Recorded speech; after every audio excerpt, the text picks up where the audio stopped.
Hello दोस्तों, नमस्कार। और क्या हाल है? हाल चाल ठीक है। उन्नयन ज्ञान जीएस एकेडमी जो आपका यूट्यूब चैनल है, इस पे आपका स्वागत है। और हाल चाल ठीक रहना चाहिए, पढ़ाई लिखाई भी ठीक चलते रहना चाहिए। तो और बताइए, चैनल को सब्सक्राइब किया कीजिए, है कि नहीं? चैनल को सब्सक्राइब कीजिए और शेयर कीजिए। और आपको जैसे कि बताए थे कि नया साल आ रहा है, नया साल 2023, और उसमें जब हम लोग चलेंगे तो नए साल में 1000 सब्सक्राइबर प्लस रहना चाहिए। 1K के साथ हम एंट्री करेंगे, है कि नहीं? तो नया साल नए उमंग नए जोश के साथ चाहते हैं कि शुरू हो, स्टार्ट हो, और पढ़ाई लिखाई भी अच्छा से चलता रहे। तो चैनल को सब्सक्राइब करके 1000 तक पुराना है, ठीक है? 1000 प्लस, जहाँ जितना तक हो सके, लेकिन मिशन 1K रहना चाहिए। तो आज हम लोग पढ़ने वाले क्या है? बायोलॉजी, जीव विज्ञान। और कल के क्लास में कहाँ तक पढ़े थे? अभी हम लोग क्या पढ़ रहे हैं? प्लांट किंगडम को देख रहे हैं, पादप जगत को। अब पादप जगत में जो है, कल के क्लास में जो है हम लोग क्रिप्टो गेम्स को खत्म कर दिए थे। क्रिप्टो गेम के अंतर्गत 3 फाइल हम देखे थे, ब्रायोफाइटा, थैलोफाइटा और टेरिडोफाइटा, और तीनों को जो है पढ़ लिए थे। तो आज हम लोग पढ़ने वाले हैं फेनरो गेम। क्या? फेनरो गेम्स। इसके अंतर्गत देखेंगे कि फेनरो गेम के अंतर्गत क्या क्या आते हैं। तो क्रिप्टो गेम में देखे थे कि उसके क्रिप्टो गेम, हाँ क्रिप्टो गेम। क्रिप्टो गेम में क्या देखे थे कि उसके अंतर्गत जितने भी पौधा थे क्रिप्टो गेम जगत के, उस पे क्या नहीं थे? पुष्प और बीज, है कि नहीं? फूल और बीज नहीं थे। लेकिन फेनरो गेम में जो है फूल भी होंगे और बीज भी होंगे, है कि नहीं? जब फूल है, बीज है, तो फल भी होंगे। तो फेनरो गेम को भी 2 फाइलम में बांटते हैं। पहला फाइलम है जिम्नोस्पर्म। जिम्नोस्पर्म पहला फाइलम। क्या? जिम्नोस्पर्म। और दूसरा फाइलम जो है वो है एंजियोस्पर्म। एंजियोस्पर्म। ये जिम्नोस्पर्म जो है, जिम्नोस्पर्म, ये 2 ग्रीक शब्दों से मिलकर के बना है। जिम्नोस्पर्म जो है 2 ग्रीक शब्दों से मिलकर के बना है। एक है जिम्नो,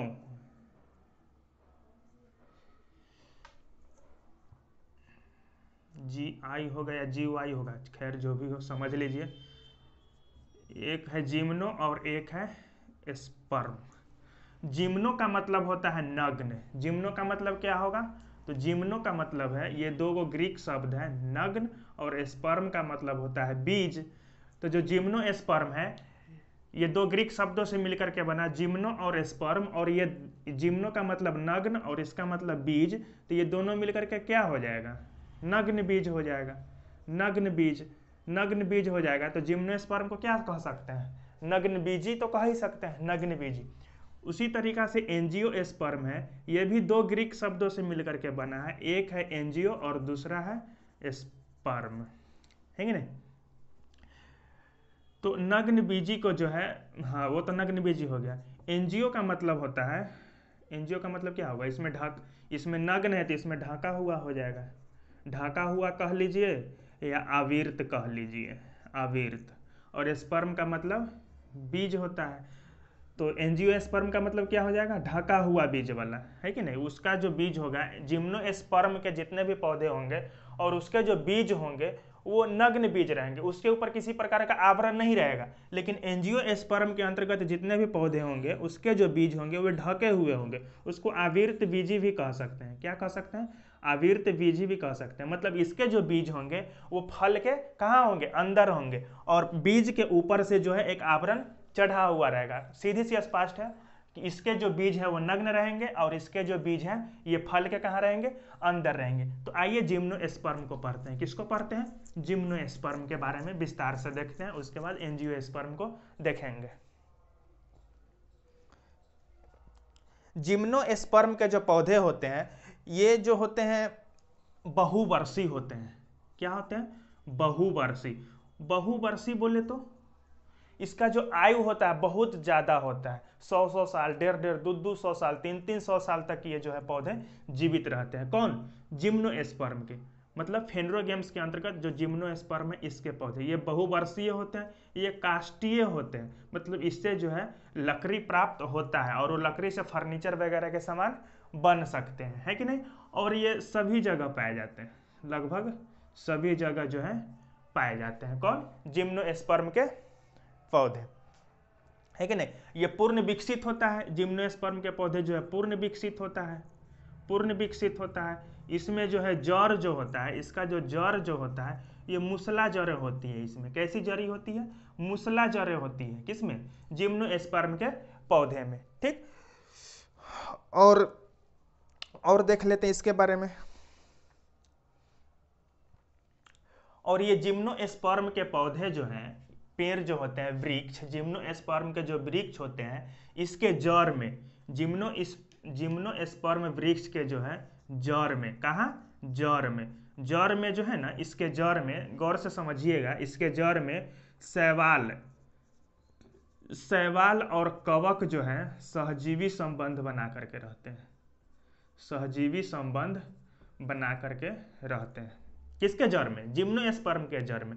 और ये सहजीवी संबंध कैसे बनाते हैं? तो इसमें जो है काइटिन होता है, काइटिन के जो कवक है वो क्या करते हैं, काइटिन के कवक, हाँ क्या करते हैं, कल के क्लास में बताए थे ना, काइटिन क्या करता है, काइटिन के जो कवक है ये कवक से क्या लेता है, कवक जो जल से जो है खनिज लवण और जल जो प्राप्त करता है वो किसको दे देता है? शैवाल को देता है। और शैवाल जो है ये प्रकाश संश्लेषण के माध्यम से भोजन प्राप्त करता है, ये किसको दे देता है? कवक को दे देता है, ठीक। और ये क्रिया कौन करवाता है? तो लाइकेन करवाता है। तो इसके जड़ में जो है शैवाल और कवक जो है सहजीवी संबंध बना करके रहते हैं। किसमें? जिम्नोस्पर्म में।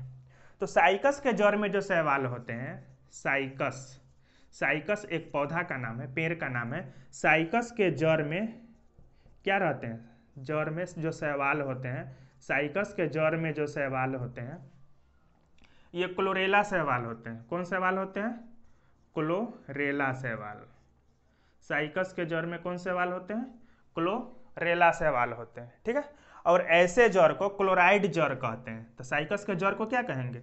जिस जड़ में क्लोरेला शैवाल होगा वैसे जड़ को क्या कहेंगे? क्लोराइड जड़, क्लोराइड जड़, है कि नहीं। और साइकस से याद रखिएगा, साइकस के तना से जो है, साइकस के तना में जो स्टार्च संग्रहित रहता है उसी स्टार्च को निकाल करके सागो प्राप्त किया जाता है। सागो बोले तो साबूदाना, साबूदाना जो खाने वाला होता है वो साबूदाना किससे प्राप्त होता है? तो साइकस से होता है। किससे? साइकस के तना से होता है, ठीक है। और एक होता है पाइनस। ये पाइनस के जो जड़ में है, पाइनस के जड़ में जो है क्या रहते हैं? तो पाइनस के जड़ में कवक रहता है सहजीवी संबंध बना करके। पाइनस के जड़ में कौन रहता है? कवक रहता है सहजीवी संबंध बना करके। और ऐसे जड़ को जिसमें कवक सहजीवी संबंध बना करके रहता है वैसे जड़ को क्या कहेंगे? माइकोराइजा। वैसे जड़ को क्या कहेंगे? माइकोराइजा। तो क्लोराइड जड़ और माइकोराइजा जड़ समझ गए? क्लोराइड जड़ और माइकोराइजा जड़। क्लोराइड जड़ किसको कहेंगे? तो वैसे जड़ को कहेंगे जिसमें शैवाल सहजीवी बनाता हो। और माइकोराइजा की जड़ किसको कहेंगे? तो पाइनस के जड़ में कवक सहजीवी बनाता है तो उस जड़ को क्या कहेंगे? माइकोराइजा जड़ कहेंगे, ठीक है। यहां तक। अब आगे देखते हैं, मिटा दे।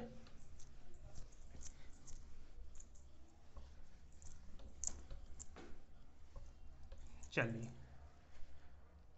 और इसमें जो है परागन जो होता है, परागन ये वायु के माध्यम से होता है। किसमें? जिम्नोस्पर्म में जो है परागन जो होगा वायु के माध्यम से होगा, वायु के माध्यम से। इसमें जो है तितली वगैरह नहीं है, फूल जब है ये नहीं है इसमें तो फिर तितली कहाँ से आ जाएगा, है कि नहीं। हाँ फूल तो है, फूल और बीज तो है ही, लेकिन फूल तो है ही है फेनरोगेम्स में, इसमें जो है, लेकिन परागन जो होता है वायु के माध्यम से होता है, ठीक है। अब आगे देखते हैं। इसका आर्थिक महत्व देख लेते हैं। अब इसका जो है आर्थिक महत्व क्या क्या है। आर्थिक महत्व बोले तो इकोनॉमिकली फायदा इससे क्या क्या है। तो एक तो बता दिए कि साइकस के पेड़ से सागो प्राप्त होता है, साबूदाना, जो कि मार्केट में मिलता है। तो ये इकोनॉमिकली फायदा है, आर्थिक महत्व है। किससे? इस चीज से, क्योंकि साइकस के पेड़ से क्या मिलता है? साबूदाना मिलता है। उसी तरीका से जो है चीर से जो है, चीर का एक वृक्ष होता है, चीर से तारपीन का तेल निकाला जाता है। चीर से क्या निकाला जाता है? तारपीन का तेल निकाला जाता है। और एक है इफेड्रा। इफेड्रा से जो है, इफेड्रा से इफेड्रीन नामक औषधि प्राप्त किया जाता है। इफेड्रा से क्या प्राप्त होता है? इफेड्रीन नामक औषधि प्राप्त होता है। और ये इफेड्रीन किस चीज में काम आता है? तो खांसी और दम्मा जैसी बीमारी में जो है इफेड्रीन जो औषधि है ये काम आता है। और इफेड्रीन निकलेगा किससे? तो इफेड्रा से निकलेगा। ठीक है। तारपीन किससे निकलेगा? तो चीड़ से निकलेगा। ठीक है। पाइनस, एक पेड़ होता है पाइनस से जो है चिलगोजा प्राप्त किया जाता है। चिलगोजा, पाइनस से क्या प्राप्त होता है? चिलगोजा। ये जो है चिलगोजा, जो नहीं देखे होंगे वो फ्लिपकार्ट से ऑनलाइन मंगा लीजिएगा, खाने वाला है ये। ठीक है। इसको जो है ड्राई फ्रूट्स कहते हैं, ड्राई फ्रूट्स। चिलगोजा जो है एक प्रकार का ड्राई फ्रूट्स है। और ये पिस्ता बादाम के आकार का होता है। पिस्ता बादाम जो होता है ना, उसी के टाइप का होता है चिलगोजा। और ये खाया जाता है, जो कि कहाँ से प्राप्त होता है? पाइनस से प्राप्त होता है। तो जो चिलगोजा नहीं खाए होंगे वो जो है फ्लिपकार्ट से या अमेजोन से ऑनलाइन करके मंगा सकते हैं। ठीक है। उसी तरीका से चीर हो गया, उसके बाद सिकोया हो गया। चीर, सिकोया, देवदार, ये सब का जो वृक्ष है जिम्नोस्पर्म के अंतर्गत आने वाला, चीर, सिकोया, देवदार, ये सब के वृक्ष से जो है लकड़ी प्राप्त होता है। लकड़ी, बहुत कीमती लकड़ी प्राप्त होता है। और वो लकड़ी से क्या होता है? तो वो लकड़ी से जो है फर्नीचर के सामान बनाया जाता है। पलंग हो गया, कुर्सी हो गया, दरवाजा हो गया। तो ये सब फर्नीचर के सामान जो है बनाए जाते हैं। किससे? चीर, सिकोया और देवदार से। तो जिम्नोस्पर्म को देख लिए, इतना इसका काम था। अब पढ़ते हैं एंजियोस्पर्म। किसको पढ़ना है अब? एंजियोस्पर्म। और एंजियोस्पर्म बोले तो आवर्त बीजी। इसका जो बीज रहेगा वो फल के अंदर रहेगा। बीज के ऊपर क्या रहेगा? बीज के ऊपर आवरण रहेगा। यानी कि फल के अंदर रहेगा आवर्त बीजी जो है। और इसके बारे में तो बता दिए, ये भी दो ग्रीक शब्द से बना है, एंजियो और स्पर्म। एंजियो बोले तो ढका हुआ और स्पर्म बोले तो बीज, ये तो बता ही दिए। सबसे जो छोटा एंजियोस्पर्म है, सबसे छोटा कौन? सबसे छोटा। तो सबसे जो छोटा एंजियोस्पर्म है वो वुल्फिया का पौधा है। किसका पौधा है? वुल्फिया का पौधा। और इतना छोटा है कि इसको देखने के लिए जो है माइक्रोस्कोप का जरूरी पड़ता है। किसका? माइक्रोस्कोप का। तो याद रखिएगा, सबसे छोटा पौधा कौन है? वुल्फिया है, जो एंजियोस्पर्म का है। और वही सबसे बड़ा की बात करें, किसकी? सबसे बड़ा की बात करें तो सबसे बड़ा है यूकेलिप्टस। सबसे बड़ा कौन है? यूकेलिप्टस है। यूकेलिप्टस है कि नहीं? सबसे बड़ा कौन है? यूकेलिप्टस का पौधा है। ठीक।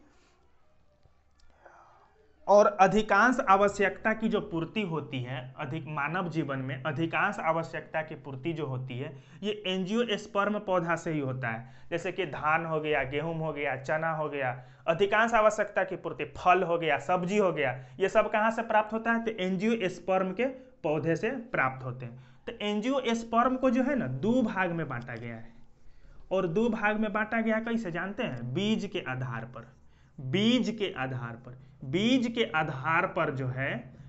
आधार पर एंजियोस्पर्म को कितने भाग में बांटा गया? दो भाग में बांटा गया। जोन बीज में एक पत्र होगा उसको कहेंगे एक बीज पत्री। जैसे में हो गया गेहूं में एक के बीज पत्र होता है। देखते हैं गेहूं का दाना उठाकर देखते तो में दो गो पत्र रहता है? नहीं रहता है। इसको बीज के आधार पर दो भाग में बांटा गया, एक बीज पत्री और दुई बीज पत्री।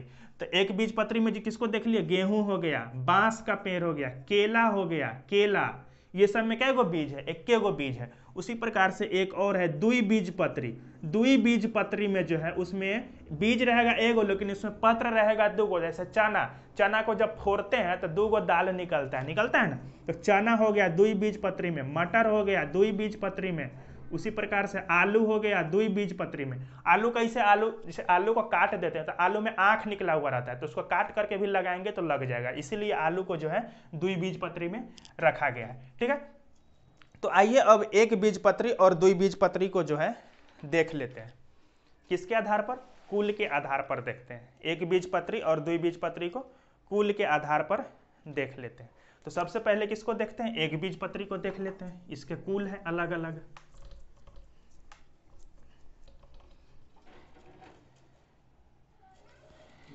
एक बीज पत्री, एक बीज पत्री। इसको कुल के आधार पर देख लेते हैं कि कौन कौन आएगा। सबसे पहले देखते हैं लिलिएसी, लिलिएसी, लिलिएसी। लिलिएसी कुल के जो पौधे होते हैं वो एक बीज पत्री होते हैं। क्या बीज पत्री? एक बीज पत्री। इसके उदाहरण है प्याज हो गया, प्याज, लहसुन, प्याज, लहसुन, उसके बाद सतावर, उसके बाद एक होता है घृत कुमारी का पौधा देखे होंगे। तो ये सब जो है लिलिएसी के अंतर्गत आते हैं। किसके अंतर्गत? लिलिएसी। याद रखना है, ये रट करके, रट्टा मार ये सब है। लिलिएसी के अंतर्गत प्याज, लहसुन, सतावर और घृत कुमारी। उसके बाद एक होता है ग्रैमनी, ग्रैमनी, ग्रैमनी। ग्रैमनी के अंतर्गत कौन कौन से पौधा आएगा? तो इसके अंतर्गत आएगा गेहूं हो गया, गेहूं हो गया, मक्का हो गया। गेहूं मक्का मतलब अनाज वाला पौधा को ग्रैमनी कुल में रखा गया है कि नहीं। उसी तरीका से गेहूं मक्का के बाद जौ हो गया, घास, घास जिसको दूभी कहते हैं वो हो गया। तो वो सब किसके अंतर्गत आएगा?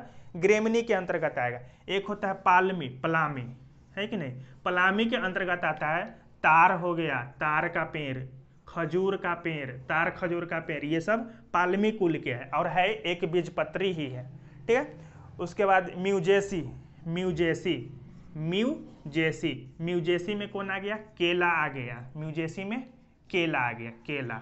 ये भी एक बीजपत्री है और केला किस कुल का है? म्यूजेसी कुल का है। इधर कुल लिखा हुआ है, ठीक है। और तार खजूर, सुपारी, तार खजूर, सुपारी, ये सब किस कुल का है? पालमी कुल का, पलामी कुल का, ठीक है। तो एक बीजपत्री में इतना देख लिए। अब द्विबीजपत्री को देख लेते हैं, द्विबीजपत्री को।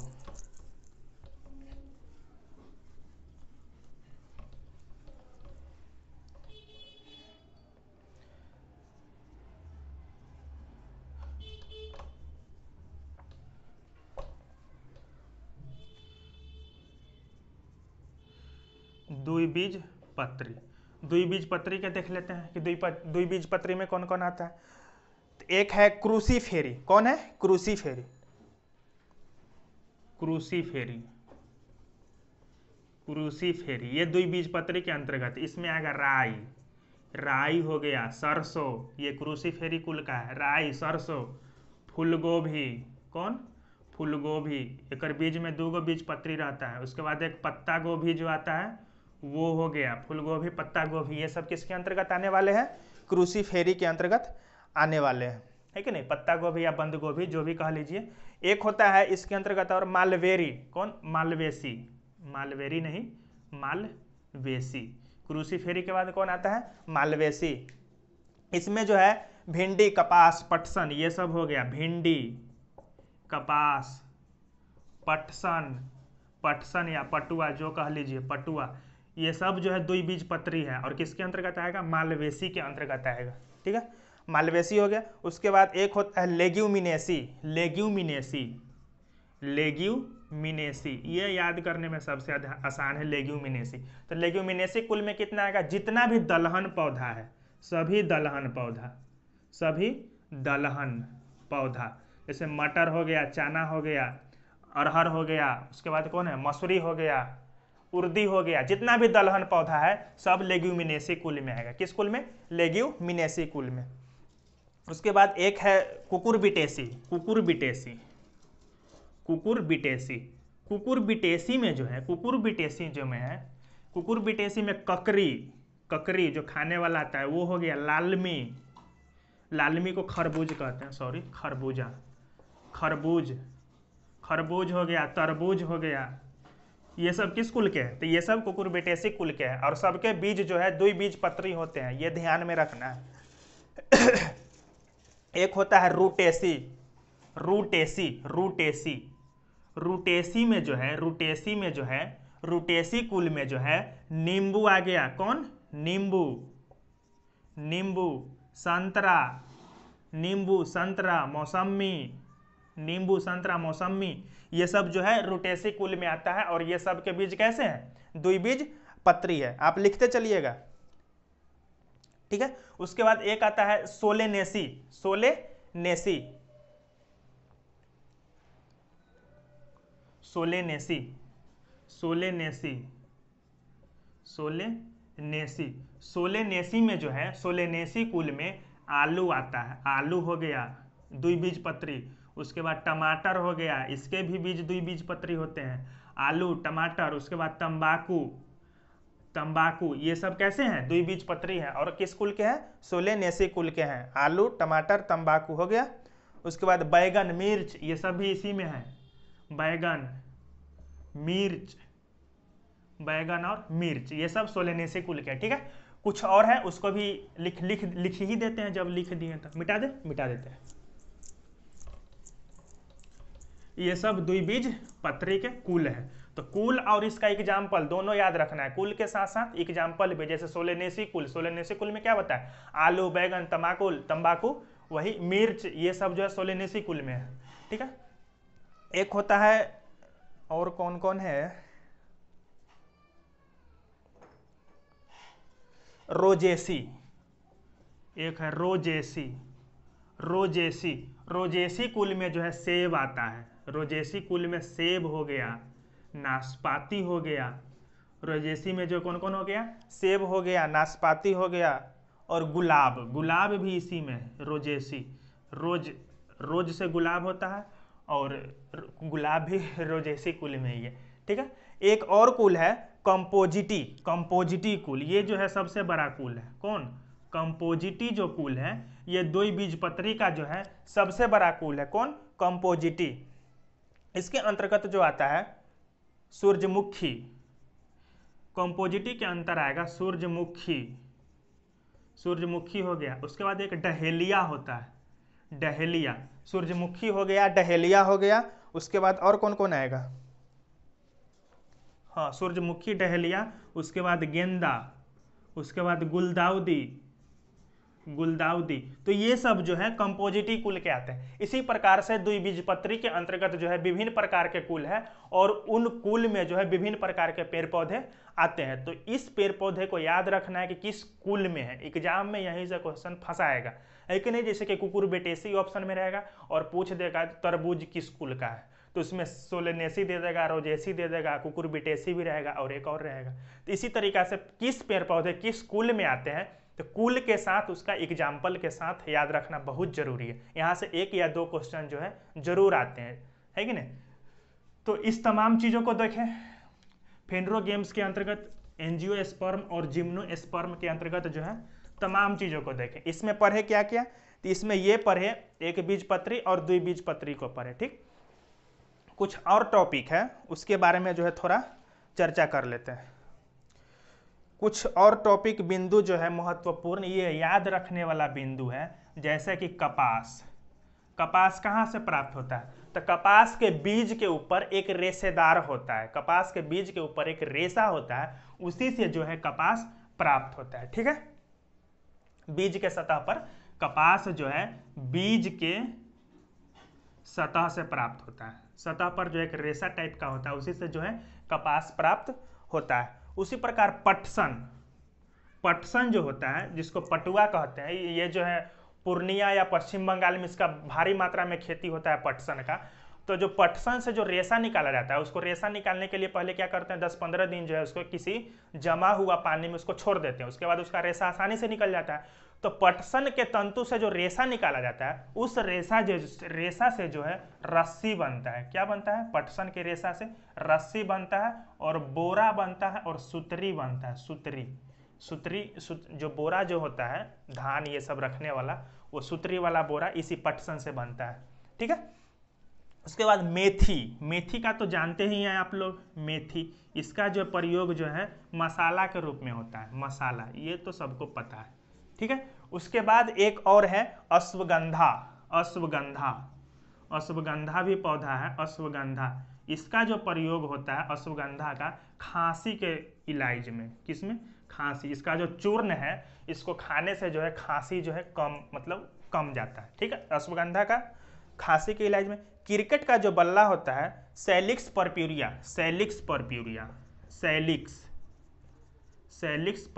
ये याद रखना है। ये सैलिक्स परप्यूरिया, इससे जो है सैलिक्स परप्यूरिया नामक पेड़ से जो है, इससे जो है क्रिकेट का बल्ला बनता है। क्रिकेट का बल्ला, बैट किससे बनता है? सैलिक्स परप्यूरिया के लकड़ी से बनता है। ठीक है, एक होता है बेलोडोन, बेलोडोना, बेलोडोना, बेलोडोना, बेलोडोना से जो है एक औषधि निकाली जाती है, जिस औषधि का नाम है एट्रोपिन, एट्रोपिन। तो एट्रोपिन औषधि किससे निकाला जाता है? बेलोडेना के पौधा से। किस पौधा से? बेलोडोना, बेलोडोना के पौधा से।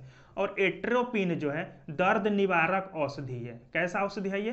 दर्द निवारक दवाई है एट्रोपिन, और ये निकलता है बेलोडोना के पौधा से। ठीक है, मिटा देते हैं। तो ये सब तमाम चीज़ों को याद रखना है कि कौन सी कहाँ से बनता है। ये 8-10 पॉइंट है। तो 4 और बचा हुआ है, वो भी लिख देते हैं। पोस्ता का पौधा होता है एक, पोस्ता, पोस्ता एक होता है क्या? पोस्ता का पौधा होता है। ये पोस्ता के पौधा से क्या होता है कि इसके कच्चे फसल से, पोस्ता के जो पौधा होता है इसके जो है कच्चा जो फसल होता है ना, कच्चे फसल से लेटेक्स निकाल लिया जाता है। क्या निकाल लिया जाता है? लेटेक्स निकाल लिया जाता है। और इस लेटेक्स से जो है इस लेटेक्स से जो है अफीम, अफीम है या कुछ और है? अफीम है या कुछ और? हाँ, अफीम ही है, अफीम, अफीम। अफीम किससे प्राप्त होता है? पोस्ता के पौधा के कच्चे फसल से लेटेक्स निकाल करके जो है अफीम, ये बहुत खतरनाक नशीला दवाई से ड्रग्स बनता है, नशीला पदार्थ है ये अफीम। अफीम निकाला जाता है। और अफीम निकालने के जो बाद है, इसी अफीम से जो है मॉर्फिन और हीरोइन तैयार होता है। मॉर्फिन, मॉर्फिन और हीरोइन, हीरोइन, मॉर्फिन और हेरोइन, ये सब जो है मादक पदार्थ है। मादक पदार्थ, मादक पदार्थ बोले तो नशीला पदार्थ, ये सब नशा के रूप में जो लिया जाता है। तो अफीम किससे प्राप्त होता है ये पता चल गया? पोस्ता के पौधे के कच्चे लेटेक्स से। और अफीम से ही हाँ, ये हीरोइन और मेरफाइन ये सब प्राप्त होता है। Morphine, sorry, morphine.